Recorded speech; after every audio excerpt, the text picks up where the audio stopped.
നിങ്ങൾ ഈ ശബ്ദം അറിയുന്നുണ്ടോ? ഞാൻ നിങ്ങളുടെ ചാക്യാർ, കൂത്തും കൂത്തമ്പലവും ഒഴിഞ്ഞ ഒരു പഴഞ്ചൻ ചാക്യാർ. കാലം മാറി, കോലങ്ങളും മാറി, കൂത്തില്ല, കൂത്തമ്പലവുമില്ല. പിന്നെ എന്നെ ആരറിയാൻ? എങ്കിലും ഓണമെത്തുമ്പോ ഇക്കുറിയും ചാക്യാർക്കൊരു കഥ പറയാതെ വയ്യ. വേഷങ്ങളില്ലാതെ, കൂത്തമ്പലമില്ലാതെ ഞാൻ എങ്ങനെ നിങ്ങളുടെ മുന്നിൽ വന്ന് കഥ പറയും? അതുകൊണ്ട് ഈ മറയത്തിരുന്ന് ഞാൻ ആ കഥ പറയാം. പറയിപെറ്റ പന്തിരുകുലത്തിന്റെ കഥ.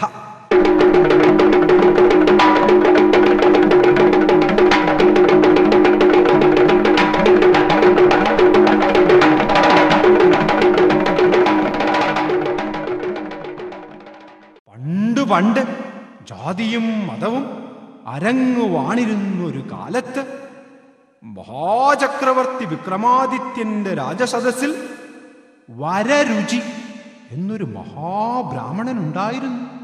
മഹാജ്ഞാനി, സർവവേദങ്ങളുടെയും സത്തറിഞ്ഞവൻ. എങ്കിലും ഒരു നാൾ വരരുചി കൊട്ടാരം വിട്ട് നാടിറങ്ങി. ഇനിയും മതിവരാത്ത ജീവിതത്തിന്റെ പൊരുളറിയാൻ കാടായ കാടും മേടായ മേടും സഹ്യസാനുക്കളും കടന്ന് വരരുചി ഇങ്ങ് കേരളത്തിൽ നിളയുടെ തീരത്ത് തൃത്താല എന്നൊരു ഗ്രാമത്തിലെത്തി. ഒരു പറയ കുടിലിൽ ചെന്ന് ഭക്ഷണം ഭിക്ഷയായി ചോദിച്ചു. സ്വാദിഷ്ടമായ ഭക്ഷണത്തോടൊപ്പം ഭക്ഷണം വിളമ്പിയ പറയന്റെ മകളെയും കൂടി വരരുചി ചോദിച്ചു കളഞ്ഞു. ബ്രാഹ്മണനല്ലേ, കൊടുക്കാതിരിക്കാൻ പറ്റുമോ? വേളി കഴിഞ്ഞ് പഞ്ചമിയെയും കുട്ടി വരരുചി പിന്നെയും ഊരു ചുറ്റിനിറങ്ങി. ഓരോ വർഷവും പഞ്ചമിപ്പറയി പ്രസവിച്ചു. ഓരോ കുഞ്ഞു ജനിക്കുമ്പോഴും വരരുചി ചോദിക്കും, പഞ്ചമി, കുഞ്ഞിന് വായുണ്ടോ? ഉണ്ട് എന്ന് പഞ്ചമി. എങ്കിൽ അതിനെ അവിടെ ഉപേക്ഷിച്ചേക്ക്.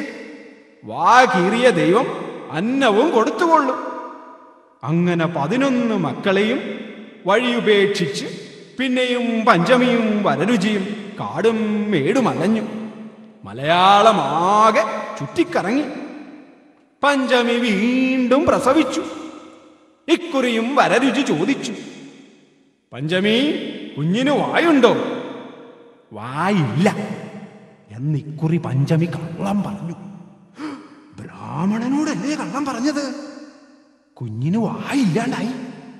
വായില്ലാത്ത കുഞ്ഞിന് വരരുചി ഒരു മലയിൽ കുടിയിരുത്തി വായില്ലാ കുന്നിലപ്പനാക്കി. പറയിപെറ്റ 12 പേരെയും 12 ജാതികൾ കണ്ടെടുത്തു വളർത്തി. വളർന്നവർ പരസ്പരം കേട്ടറിഞ്ഞ് ഒത്തുകൂടി. പിന്നീട് പന്തിരുകുലമായി വാണു. ആ പന്തിരുകുലത്തിന്റെ കഥ നിങ്ങളുടെ മുന്നിൽ ഇതാ ദൃശ്യവൽക്കരിക്കുന്നു. എൻ്റെ ഗ്രാമത്തിലെ ഈ കുഞ്ഞു തോഴർ. കണ്ടാലും കണ്ടാലും കൺകുളിർക്ക കണ്ടാലും